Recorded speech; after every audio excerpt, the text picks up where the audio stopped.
ಮತ್ತೆ ಮುಖ್ಯಮಂತ್ರಿ ಆಗೋ ಅದೃಷ್ಟ ಒಲಿದು ಬರಬಹುದು ಅನ್ನುವಂತಹ ಚರ್ಚೆ ಬಿಜೆಪಿ ಪಾಳೆಯದಲ್ಲಿ ಸಂತಸಕ್ಕೆ ಕಾರಣವಾದರೆ ಮೈತ್ರಿ ಸರ್ಕಾರದಲ್ಲಿ ನಿಜಕ್ಕೂ ಆತಂಕಕ್ಕೆ ಕಾರಣವಾಗುವಂತಹ ವಿಚಾರವೇ. ಸದ್ಯಕ್ಕೆ ರಾಜಕೀಯ ಮತ್ತು ಜ್ಯೋತಿಷ್ಯ ಅನ್ನೋದು ಒಂದೇ ನಾಣ್ಯದ ಎರಡು ಮುಖಗಳಂತೆ ಆಗಿದೆ. ಏನೇ ಮಾಡಬೇಕು ಅಂದ್ರೂ ಜ್ಯೋತಿಷ್ಯವನ್ನ ಒಂದು ರೀತಿ ಫಾಲೋ ಮಾಡ್ತಾನೆ ಇರ್ತಾರೆ ನಮ್ಮ ರಾಜಕಾರಣಿಗಳು. ಎಷ್ಟೇ ಅದರ ಬಗ್ಗೆ ನಾನು ನಂಬೋದಿಲ್ಲ ಅಂತ ಅಂದ್ರೂ ಹಿಂದೆ ಅದರ ಫಾಲೋ ಅಪ್ ಮಾಡ್ತಾನೆ ಇರ್ತಾರೆ. ಈಗ ಗ್ರಹಣ ಕೂಡ ಬರ್ತಾ ಇರೋದ್ರಿಂದ ಗುರುಜಿ ಗ್ರಹಗತಿಗಳ ಬಗ್ಗೆ ತಿಳಿಸಿದ್ರಿ, ಆದ್ರೆ ಗ್ರಹಣಗತಿಗಳು ಯಾವ ರೀತಿ ಈ ಇಬ್ಬರು ನಾಯಕರ ಮೇಲೆ ಇಂಪ್ಯಾಕ್ಟ್ ಆಗಬಹುದು? ಈಗ ಭಾರತೀಯ ಸಂಪ್ರದಾಯದಲ್ಲಿ ಈ ಗ್ರಹಣ ಹೇಳುವಂತದ್ದು ಬಹಳ ಮುಖ್ಯವಾದಂತಹ ಅಂಶವೇ. ಯಾಕೆಂದ್ರೆ ಗ್ರಹಣ ಇಂದಿನ ಅಲ್ಲ, ಬಹಳ ಪುರಾತನವಾಗಿರತಕ್ಕಂಥದ್ದು. ಈ ದಶರಥ ಮಹಾರಾಜನ ಕಾಲದಲ್ಲಿ 60,000 ವರ್ಷಕ್ಕೂ ಒಂದು ಸರಿ ಬಂದಿತ್ತಂತೆ ಗ್ರಹಣ. 60,000 ವರ್ಷ ಅವನು ಕಾದಿದ್ದಂತೆ. ತನ್ನ ಇರುವ ಯಾವುದು ರಾಜ್ಯದಲ್ಲಿ ಇರತಕ್ಕಂತಹ ಕೆಲವಷ್ಟನ್ನು ನಾನು ದಾನ ಮಾಡಬೇಕು ಅನ್ನುವಂತಹ ಉದ್ದೇಶದಿಂದ ಸಾಕಷ್ಟು ದಾನ ಮಾಡ್ಕೊಳ್ಬೇಕು. ಈ ಗ್ರಹಣ ಕಾಲದಲ್ಲಿ ದಾನ ಮಾಡಿದರೆ ಪುಣ್ಯ ವಿಶೇಷತೆಗಳು ಜಾಸ್ತಿ. ಸಾಧಾರಣವಾಗಿ ಆ ಕಾಲದಲ್ಲಿ ವಿಶೇಷವಾದಂತಹ ದಾನಮಾನಗಳನ್ನು ಮಾಡ್ಕೊಳ್ಬೇಕು ಅಂತ. 60,000 ವರ್ಷ ದಶರಥ ಮಹಾರಾಜ ಕಾದಿದ್ದಾನೆ ಅಂದ್ರೆ ಆ ಗ್ರಹಣವೇ ಬಂದಿರಲಿಲ್ಲ. ಸೂರ್ಯಗ್ರಹಣ 60,000 ವರ್ಷಕ್ಕೊಂದ್ಸರಿ ಬಂತಂತೆ ದಶರಥ ಮಹಾರಾಜ ಕಾಲದಲ್ಲಿ. ಅದೇ ಈಗ ವರ್ಷಕ್ಕೆ 4-6 ಸಾಧಾರಣವಾಗಿ ಗ್ರಹಣಗಳು ಸಂಭವಿಸ್ತದೆ. ಹೌದೌದು, ದಾನ ಮಾಡುವವರಿಗೆ ಸಾಕಷ್ಟು ಅನುಕೂಲ ಇದೆ, ಆದ್ರೆ ದಾನ ಮಾಡೋದಿಲ್ಲ. ಆಯ್ತಾ, ಏನೋ ಒಂದು ಸಣ್ಣ ಪುಟ್ಟ ದಾನವನ್ನು ಮಾಡಿಬಿಟ್ಟು ತಾಂಬೂಲ ದಾನವನ್ನು ಮಾಡಿಬಿಟ್ಟು ಮುಗಿಸ್ಕೊಡ್ತಾರೆ.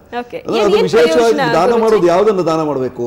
ಭೂಮಿ ದಾನವನ್ನು ಮಾಡಬೇಕು, ಗೋದಾನವನ್ನು ಮಾಡಬೇಕು, ವಿಶೇಷವಾಗಿ ಮಾಡತಕ್ಕಂತಹದ್ದು. ಯಾರು ಮಾಡ್ತಾರೆ ಹೇಳಿ? ಈಗ ಭೂಮಿ ವಿಚಾರದಲ್ಲೇ ಕೇಸ್ ಮೇಲೆ ಕೇಸ್ ಬಿದ್ದಿದೆ. ಆದ್ರಿಂದ ದಾನವನ್ನು ಮಾಡೋದಿರ್ಲಿ.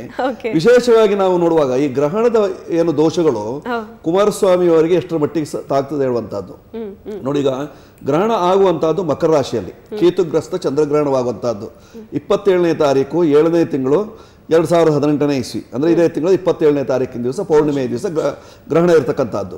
ಆ ಗ್ರಹಣದ ಸಂದರ್ಭದಲ್ಲಿ ವಿಶೇಷವಾಗಿ ಅದು ಉತ್ತರಾಷಾಢ ನಕ್ಷತ್ರದ ಮೇಲೆ ಬಂದದ್ರಿಂದ ವಿಶೇಷವಾದಂತಹ ಪರಿಣಾಮಗಳು ಬೀಳುವಂತಹ ಸಾಧ್ಯತೆ ಇಲ್ಲ. ಇಬ್ಬರಿಗೂ ಸಹಿತವಾಗಿ ಈಗ ಯಡಿಯೂರಪ್ಪನವರಿಗೆ ಆಗಿರಲಿ ಅಥವಾ ಕುಮಾರಸ್ವಾಮಿ ಅವರಿಗೆ ಪರಿಣಾಮ ಅಂತದ್ದೇನು ಬೀಳಲಿಕ್ಕಿಲ್ಲ. ಆದ್ರೂ ಪರಿಣಾಮ ಇಲ್ಲವಾ ಅಂತ ಕೇಳಬಹುದು.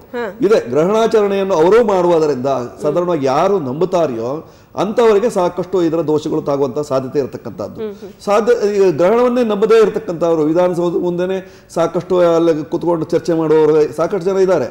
ಅಂತ ಈ ಕಳಸ ಗ್ರಹಣದಲ್ಲೆಲ್ಲ ಅದೆಲ್ಲ ನಡೆದಿತ್ತು, ಮೋಜೆ ಮಸ್ತಿ ಇತ್ಯಾದಿಗಳೆಲ್ಲವ.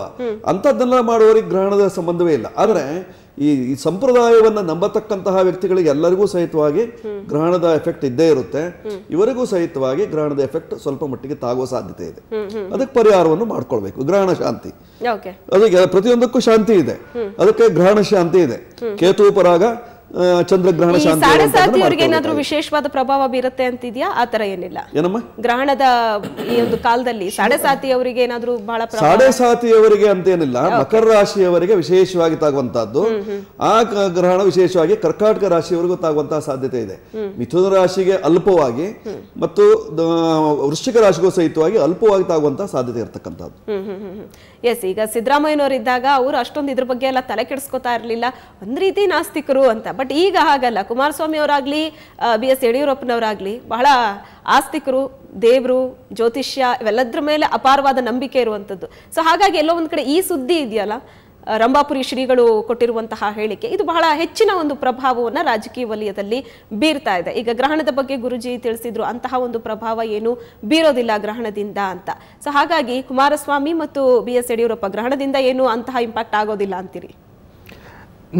ನಾವು ಆತರ ಚರ್ಚೆ ಮಾಡಿಲ್ಲ. ಗ್ರಹಣದಿಂದ ಇಂಪ್ಯಾಕ್ಟ್ ಬೀಳತ್ತೆ, ಬಟ್ ಇನ್ನೊಂದು ಮಾತು ಏನ್ ಹೇಳಿದ್ರು ಆಗುತ್ತೆ. ಇನ್ನೊಂದು ಏನಂದ್ರೆ ಆ ಗ್ರಹಣ ಇಂಪಾರ್ಟೆಂಟ್ ಪಾಯಿಂಟ್, ದಾನ ಧರ್ಮ ಮಾಡೋದು ತುಂಬಾ ಇಂಪಾರ್ಟೆಂಟ್ ಅಂತ ಹೇಳ್ತೀವಿ. ಸೊ ಒಂದೇನಂದ್ರೆ ಈ ಇಂಡಿವಿಜುವಲ್ ಕಸ್ಟಮೈಸ್ಡ್ ದಾನ ಧರ್ಮ ಮಾಡ್ಬೇಕಾಗತ್ತೆ. ಎಲ್ಲರೂ ಒಂದೇ ತರ ದಾನ ಧರ್ಮ ಮಾಡಕ್ ತಪ್ಪು. ಅವ್ರವ್ರ ಉದಾಹರಣೆಗೆ ಇವಾಗ ನಮ್ಮ ಕುಮಾರಸ್ವಾಮಿ ತಗೊಳ್ಳೋಣ, ಅವ್ರಿಗೆ ಸ್ವಲ್ಪ ಸ್ಯಾಟರ್ನ್ ಸ್ವಲ್ಪ ನೆಗೆಟಿವ್ ಆಗಿದೆ. ಸೊ ಸ್ಯಾಟರ್ನ್ ಅಂದ್ರೆ agriculture, anything to do with agriculture, farmers ಹತ್ರ ದಾನ ಧರ್ಮ ಮಾಡಿದ್ರೆ ಒಳ್ಳೇದು. ಅವಾಗಲೇ ಒಂದು ಸ್ಕೀಮ್ ಮಾಡ್ಬಿಟ್ಟಿದ್ದಾರೆ, ಅದು ಒಂಥರ ದಾನ ತಾನೇ. ಈ ಬಾರಿ ಬಜೆಟ್ ಅಲ್ಲಿ ಅದು ತುಂಬಾ ಜಾಸ್ತಿನೇ ಇದೆ. ಬಟ್ ಒಂದು ಮಿಸ್ಟೇಕ್ ಮಾಡ್ಬಿಟ್ರು, ಅದಕ್ಕೆ ಕೌಂಟರ್ ದಾನ ಒಂದು ಕೌಂಟರ್ ಇದು ಮಾಡ್ಬಿಟ್ರು, ಮೂವ್ ಮಾಡಿದ್ರು. ಏನಾಯ್ತು ಅಂದ್ರೆ ಮೂನು ಇಂಪಾರ್ಟೆಂಟ್. ಸೊ ಮೂನ್ ಅಂದ್ರೆ ನಮ್ಮ ಜ್ಯೋತಿಷದಲ್ಲಿ ಏನ್ ಹೇಳ್ತೀವಿ ಅಂದ್ರೆ any liquid with a sense of smell ಅಂತ. ಉದಾಹರಣೆಗೆ perfume, it's a liquid and it has smell, ಅಥವಾ milk it has smell. So ಅದರದ್ದು ದಾನ ಮಾಡಬೇಕು ಅಂತ ಈ ಪ್ರಕಾರ ಇದೆ. ಅವ್ರೇನ್ ಮಾಡಿದ್ರು, ಪೆಟ್ರೋಲ್ದು ಪ್ರೈಸ್ ಜಾಸ್ತಿ ಮಾಡ್ಬಿಟ್ರು. Okay okay it's a liquid, it has smell, strong smell ಇದೆ ಅದಕ್ಕೆ. ಅದನ್ನ ಕಮ್ಮಿ ಮಾಡೋ ಬದಲು ಅದನ್ನ ಇನ್ಕ್ರೀಸ್ ಮಾಡಿದ್ರು, ಸೊ ಅದೊಂಥರ ಕೌಂಟರ್ ಆಗೋಯ್ತು ಅವ್ರಿಗೆ. ಸೊ ಅದೊಂದು very important aspect that you have to take a lot. ಅದೊಂಥರ ನೆಗೆಟಿವ್ ಆಗುತ್ತೆ ಅವ್ರಿಗೆ. ದಾನ ಧರ್ಮ ಅಂದ್ರೆ ಈ ಕಾಂಟೆಂಪ್ರರಿ ಸ್ಟೈಲಲ್ಲಿ ದಾನ ಧರ್ಮ ಅಂತ ನೋಡ್ಬೇಕಾಗುತ್ತೆ. ಸುಮ್ಮನೆ ಹೋಗಿ ಯಾರಿಗೂ ಕೊಡೋದೊಂದೇ ಅಲ್ಲ, ಮಾಸ್ ಇಂಪ್ಯಾಕ್ಟ್ ಯಾರಿಗೆ ಮಾಡೋಕ್ಕಾಗತ್ತೆ, ಯಾರಿಗೆ ಖುಷಿ ಆಗುತ್ತೆ, ಅದು ಇಂಪಾರ್ಟೆಂಟ್. ಅಲ್ಲ, ರಾಜ್ಯದ ಮುಖ್ಯಮಂತ್ರಿ ಸ್ಥಾನದಲ್ಲಿ ನಾವು ನೋಡ್ಬೇಕಾದ್ರೆ ಓಕೆ ಅವ್ರ ವಿಚಾರದಲ್ಲಿ ಈ ತರದ ಒಂದು ಸೊ ಈ ನೆಗೆಟಿವ್ ಇಂಪ್ಯಾಕ್ಟ್ ಆಗಿದೆ. ಸೊ ಮೂನ್ ಎಫೆಕ್ಟ್ ಆಗಿದೆ. ನಾವು ಸೇಮ್ ಥಿಂಗ್ ನಾವು ಇವಾಗ ಯಡಿಯೂರಪ್ಪ ಹಾರ್ಸ್ಕೋಪ್ ನೋಡ್ಬೇಕಂದ್ರೆ ಅವ್ರಿಗೆ ಇಂಪಾರ್ಟೆಂಟ್ ಒಂದು ಶನಿ ಸ್ವಲ್ಪ ಏಟ್ ಕೊಡ್ತಾನೆ ಇದೆ, ಎರಡನೇದು ಗುರು ಜಾಸ್ತಿ ಆಗುತ್ತೆ. ಸೊ ಅವರು ಏನ್ ಮಾಡ್ಬೇಕು, ಅವರು ಶನಿ ಅಂದ್ರೆ ಇವಾಗ ಅಗ್ರಿಕಲ್ಚರ್ ನ ಹೇಳದ್ನಲ್ಲ, ಅಗ್ರಿಕಲ್ಚರ್ ಈ ತರದ್ದೆಲ್ಲ ಮಾಡ್ಬೇಕಾಗತ್ತೆ. ಬಟ್ ಮೋಸ್ಟ್ ಇಂಪಾರ್ಟೆಂಟ್ ಅವ್ರಿಗೆ ಗುರು ಸ್ಟ್ರಾಂಗ್ ಆಗ್ತಾ ಇರೋದ್ರಿಂದ ಯೂಶಲ್ ಆಗಿ ಗುರು ಅಂದ್ರೆ ಅಡ್ವೈಸರ್ಸ್, ಮೆಂಟರ್ಸ್ ಈ ತರದ್ದು. ಸೊ ದಿ ಎಂಟೈರ್ ಜ್ಯೋತಿಷಿಗಳು ಈ ತರ ಫ್ರೆಟರ್ನಿಟಿ ಅವ್ರಿಗೆಲ್ಲ ಸನ್ಮಾನ ಮಾಡೋದು, ನೋಡ್ಕೊಳ್ಳೋದು, ಏನಾದ್ರು ಮಾಡೋದು, that is also very good thing for Yediyurappa. So ಈ ತರದ್ದು ದಾನ ಈ ಟೈಮಲ್ಲಿ ಎಕ್ಲಿಪ್ಸ್ ಟೈಮಲ್ಲಿ ಮಾಡಿದ್ರೆ, ಎಸ್ಪೆಷಲಿ ನಾವೇನ್ ಹೇಳ್ತೀವಿ ಅಂದ್ರೆ ತ್ರಿಭಾಗಿ ಅಂತ ಹೇಳ್ತೀವಿ. ಮೀನ್ಸ್ ಎಕ್ಲಿಪ್ಸ್ ನ 3 ಪಾರ್ಟ್ಸ್ ಬ್ರೇಕ್ ಮಾಡ್ತೀವಿ. ತ್ರೀ ಪಾರ್ಟ್ಸ್ ಬ್ರೇಕ್ ಮಾಡ್ತೀವಿ ಫುಲ್ ಕಂಪ್ಲೀಟ್ ಎಕ್ಲಿಪ್ಸ್ ನ. ಆ first and last part of the Eclipse ನಲ್ಲಿ ದಾನ ಧರ್ಮ ಮಾಡಿದ್ರೆ ಮ್ಯಾಕ್ಸಿಮಮ್ ಇಂಪ್ಯಾಕ್ಟ್ ಆಗುತ್ತೆ. ಸೆಕೆಂಡ್ ಮಿಡಲ್ ಪಾರ್ಟ್ ಅಲ್ಲಿ ಮಾಡ್ಕೂಡ್ದು ಅಂತ ಹೇಳೋದು ನಾವು. ಸೊ ಈ ತರ ಒಂದು ದಾನ ಧರ್ಮ ಮಾಡಿದ್ರೆ ಯುನೋ ಅವ್ರಿಗೂ ಸ್ವಲ್ಪ ಎಫೆಕ್ಟ್ಸ್ ಸ್ಟ್ರಾಂಗ್ ಆಗಿ ಬರುತ್ತೆ. So that is the importance of eclipse. Yes, ಇನ್ನು ಜ್ಯೋತಿಷ್ಯದ ಜೊತೆಗೆ ಗ್ರಹಣ ಕೂಡ ಬರ್ತಾ ಇರೋದ್ರಿಂದ ಗ್ರಹಣದ ಇಂಪ್ಯಾಕ್ಟ್ ಯಾವ ತರ ಆಗತ್ತೆ ಸರ್ಕಾರದ ಮೇಲೆ ಮತ್ತು ಸರ್ಕಾರದ ಚುಕ್ಕಾಣಿ ಹಿಡಿದಿರುವಂತಹ ಕುಮಾರಸ್ವಾಮಿ ಅವರಾಗಿರ್ಬೋದು, ವಿಪಕ್ಷ ನಾಯಕರಾದಂತಹ BSY ಮೇಲೆ ಈ ಬಗ್ಗೆಯೂ ಕೂಡ ತಿಳಿಸ್ಕೊಟ್ರು. ಚರ್ಚೆ ಮುಂದುವರಿಯುತ್ತೆ ಒಂದು ಚಿಕ್ಕ ಬ್ರೇಕ್ನ ನಂತರ.